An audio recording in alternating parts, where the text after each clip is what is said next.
Good morning students. आज हम संस्कृत की कक्षा में बिलस्य वाणी न कदापि में श्रुता नामक द्वितीय पाठ का अध्ययन करेंगे। बिलस्य वाणी न कदापि में श्रुता, बिलस्य गुफा की वाणी आवाज ना नहीं, कदापि कभी भी में मेरे द्वारा श्रुता सुनी गई। अर्थात इस प्रकार पाठ के नाम का अर्थ हुआ गुफा की आवाज कभी भी मेरे द्वारा सुनी नहीं गई है। प्रस्तुत पाठ में दी गई कहानी संस्कृत के प्रसिद्ध कथा ग्रंथ पंचतंत्रम के तृतीय तंत्र काको उलूकियम से लिया गया है। पंचतंत्र के लेखक विष्णु शर्मा हैं। विष्णु शर्मा ने राजा अमर शक्ति के मूर्ख पुत्रों को कुशल राजनीतिज्ञ बनाने के उद्देश्य से कथाओं के संकलन के रूप में पंचतंत्र की रचना की थी। इसमें 5 खंड हैं जिसे तंत्र कहा गया है। इसके 5 तंत्रों के नाम हैं मित्र भेद, मित्र संप्राप्ति, काको उलूकियम, लब्ध प्रणाश और अपरीक्षित कारकम। इसमें गद्य पद्य रूप में कथाएं दी गई हैं। पंचतंत्र में टोटल 70 कथाएं और 900 श्लोक हैं। इसके पात्र मुख्यतया पशु और पक्षी हैं। पंचतंत्र में दी गई कथाओं के आधार पर ही विष्णु शर्मा ने राजा अमर शक्ति के 3 मूर्ख पुत्रों को 6 मास के अंदर ही असाधारण विद्वान बना दिया था। आइए प्रस्तुत पाठ की कहानी पर नजर डालते हैं। प्रस्तुत पाठ में एक सिंह और सियार की कहानी है। इस पाठ में बताया गया है कि किस प्रकार सियार ने अपनी चतुराई का प्रयोग करते हुए, होशियारी दिखाते हुए अपनी प्राण रक्षा की थी। कस्मिंश्चित् वने खरनखरः नाम सिंहः प्रतिवसति स्म। कस्मिंश्चित् किसी वने, वन में, खरनखरः नाम, खरनखर नामक, सिंहः प्रतिवसति स्म, सिंहः शेर, प्रतिवसति स्म रहता था। किसी वन में खरनखर नामक शेर रहता था। सह वह कदाचित एक बार इतस्ततः इधर उधर परिभ्रमण घूमते हुए, क्षुधार्तः भूख से व्याकुल, ना नहीं, किंचिदपि कुछ भी, आहारम आहार को, भोजन को, प्राप्त किया। सह कदाचित इतस्ततः परिभ्रमण क्षुधार्था न किंचिदपि आहारम प्राप्तवान। एक बार भूख से व्याकुल इधर उधर घूमते हुए उसे कुछ भी आहार प्राप्त नहीं हुआ। ततः तब सूर्यास्त के समय में एक महतीम गुहाम, एक बड़ी सी गुफा को दृष्ट्वा देखकर, सह उसने, अचिंतयत सोचा। सूर्यास्त के समय एक बड़ी सी गुफा को देखकर उसने सोचा, नूनम एतस्याम गुहायाम रात्रौ कोपि जीवः आगच्छति। नूनम निश्चित ही, एतस्याम इस गुहायाम गुफा में, रात्रौ रात्रि में, कोई भी, जीवः जीव, आगच्छति आता है।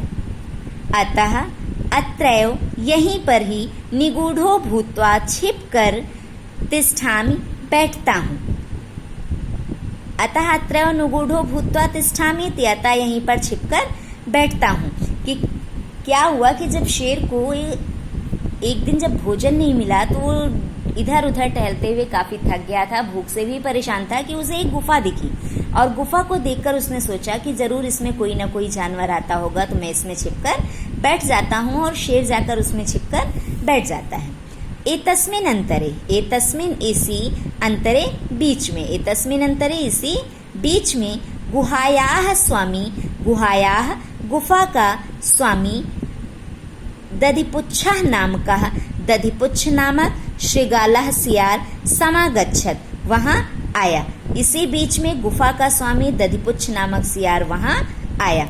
स च यावत पश्यति, उसने, चा और यावत जब तक, पश्यति देखा, तावत तब तक, सिंह पद पद्धति शेर के पैरों के निशान, गुहायाम गुफा में, प्रविष्टा प्रवेश करते हुए, दृश्यते दिखाई देते हैं, ना नहीं, चा और बहिः आगता बाहर आते हुए। सच यावत पश्यति, उसने जब तक देखा या वो जब तक देखता है, तावत तब तक, सिंह पद पद्धति गुहायाम प्रविष्टा दृश्यते, गुफा में प्रवेश करते शेर के पैरों के निशान दिखाई देते हैं, न च बहिरागता, लेकिन बाहर आते हुए नहीं। श्रृगालः अचिंतयत्, सियार ने अचिंतयत् सोचा, अहो विनष्टोस्मि, अहो विनष्टोस्मि, अहो अरे, विनष्टोस्मि नष्ट हो गया हूँ, अरे अब तो मैं नष्ट हुआ हूँ, अर्थात अब मेरी मृत्यु निश्चित है। नूनम निश्चित ही, अस्मिन बिले, इस बिले गुफा में, सिंह सिंह, अस्ति इति, अस्ति इति, अस्ति है, इति तर्कयामि ऐसा सोचता हूँ, तत् किम करवाणि, तो क्या करूं। जब सियार वापस लौट के आया जो उस गुफा में रहता था, तो उसने गुफा के दरवाजे पे क्या देखा कि शेर के पैरों के निशान अंदर जाते हुए तो दिख रहे हैं लेकिन बाहर आते हुए नहीं। तब वो बाहर रहकर सोचने लगा कि जरूर इस गुफा में शेर बैठा है, अब मैं क्या करूं। एवं विचिंत्य, यह सोच करके,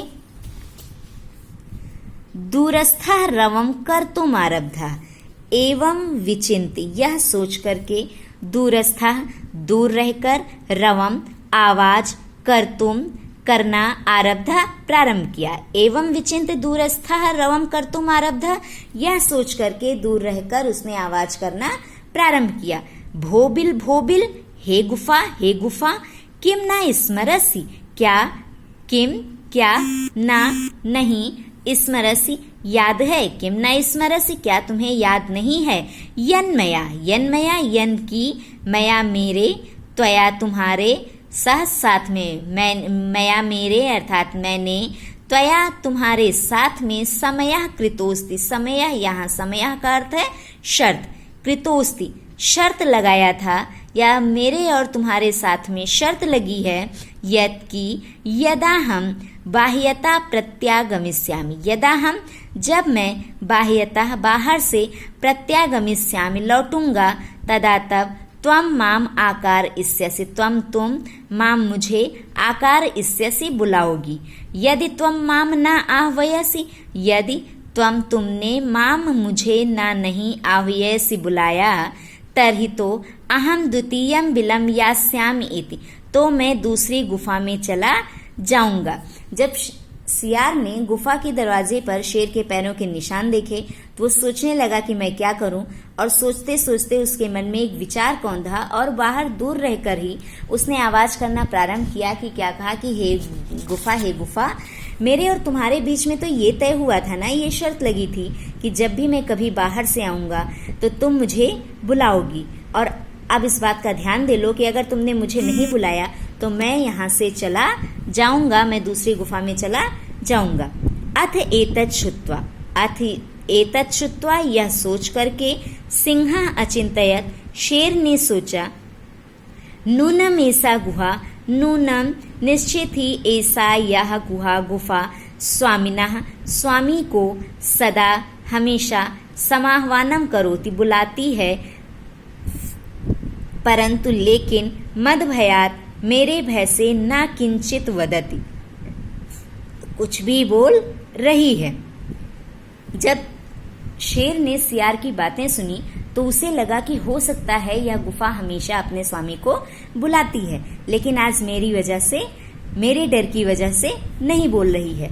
अथवा साध्वेदम उच्यते, अथवा साधु इदम उच्यते, सही कहा गया है। भय संत्रस्त मनसा नाम हस्तपादादिका क्रिया प्रवर्तन्ते न वाणी च वेपथुश्चादिको भवेत्। भय संत्रस्त मनसा नाम, भय संत्रस्त मनसा नाम अर्थात भय से डरे हुए मन वालों की, हस्तपादादिका हाथ पैर आदि की क्रियाएं, प्रवर्तन्ते न नहीं होती हैं। क्या कहा जा रहा है कि जो बहुत ज्यादा डरे हुए मन वाले होते हैं उनके हाथ पैर आदि की क्रियाएं नहीं होती हैं। वाड़ी चा, वाड़ी आवाज, चा और वेपथुश्चादि को, वेपथु कंपन, चा और अधिक बहुत ज्यादा भवेत होता है, और वाड़ी में भी बहुत अधिक कंपन होता है।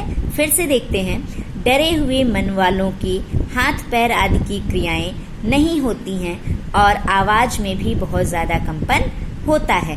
तदहम अस्य आह्वानम करोमि, तब मैं इसको आवाहनम करोमि बुलाता हूँ। एवं इस प्रकार सह वह बिले प्रविश्य बिले गुफा में प्रवेश करके मे भोज्यम भविष्यति, मेरा भोजन बन जाएगा। इत्थम विचार्य, यह इत्थम इस प्रकार विचार करके सिंह शेर ने सहसा अचानक श्रृगालस्य आवाहनम अकरोत्, सियार को बुलाना शुरू किया। जब शेर ने सियार की बातें सुनी कि तो उसे डर लगा कि कहीं ऐसा ना हो कि सियार दूसरे, मैं ना बोलूं, गुफा मेरे डर की वजह से बोल नहीं रही और मैं ना बोलूं तो हो सकता है वो दूसरी गुफा में चला जाए, मुझे भोजन न मिले। तो उसने यह सोच करके बुलाना शुरू किया कि मैं बुलाता हूँ, वो अंदर आएगा तो मेरा भोजन बन जाएगा। सिंहस्य उच्च गर्जन प्रतिध्वनिना, सिंहस्य उच्च गर्जन, शेर के उच्च गर्जन प्रतिध्वनिना, तेज दहाड़ की प्रतिध्वनि की से सा उस गुफा ने उच्च जोर से श्रृगालम सियार को आहूयत बुलाया। जब शेर ने तेज से दहाड़ा अंदर से बुलाना शुरू किया तो उसकी प्रतिध्वनि के फलस्वरूप उस गुफा से भी ऐसा लगा कि बहुत तेज आवाज निकली और आवाज निकलते हुए उसने शेर को बुलाया। अनेन इससे अन्येपि दूसरे भी पशवः भयभीता, जानवर भी भयभीत हो गए, भयभीत अभवन हो गए। इस अनेन अन्येपि पशवः भयभीताः अभवन, इस भयभीताः अभवन, इससे दूसरे जानवर भी भयभीत हो गए। श्रृगालोपि ततः दूरम पलायमानः, श्रृगालोपि सियार भी ततः दूरम वहां से दूर, पलायमानः भागते हुए, इमम अपठत यह पढ़ा, सियार भी वहां से भागते हुए सियार ने भी यह पढ़ा, यह कहा। अनागतम यह कुरुते सशोभते सशोच्यते यो न करोति अनागतम, वने यत्र संस्थस्य समागता जरा, बिलस्य वाणी न कदापि मे श्रुता। अनागतम आने वाले विपत्तियों का, यह जो कुरुते करता है, उपाय करता है, सा वह शोभते सुखी होता है। क्या कहा जा रहा है कि जो भी व्यक्ति आने वाली परिस्थितियों का, आने वाली विपत्तियों का विचार करता है, उनके बारे में कुछ उपाय करता है, सोचता है, कुछ करता है, वही सुखी होता है। स शोच्यते, सा वह शोच्यते दुखी होता है, यो जो ना नहीं करोति अनागतम, जो आए हुए विपत्तियों का कुछ भी करता नहीं है। जो व्यक्ति आने वाली विपत्तियों के बारे में, आने वाली परिस्थितियों का विचार नहीं करता है और विचार ना करके कुछ करता नहीं है, वह दुखी होता है, और जो विचार कर लेता है, उसके बारे में कुछ सोचता है, वह सुखी होता है।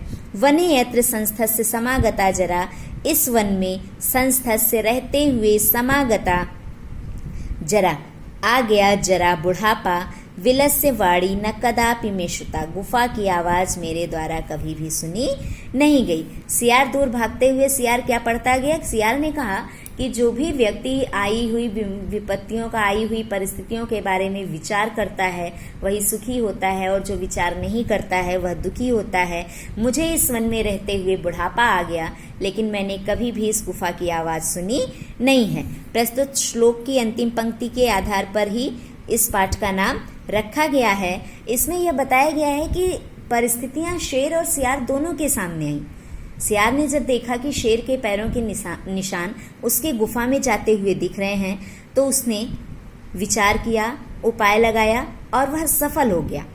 लेकिन सिंह, जब शेर के सामने वही परिस्थिति आई कि जब उसके सामने परिस्थिति आई कि जो है मतलब वो कहने लगा कि अगर तुमने मुझे नहीं बुलाया मैं चला जाऊंगा, तो उसने एक पल के लिए भी विचार नहीं किया कि कहीं गुफा भी बोलती होगी।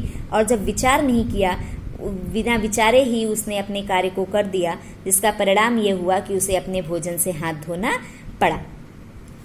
आज के लिए बस इतना ही। Have a nice day.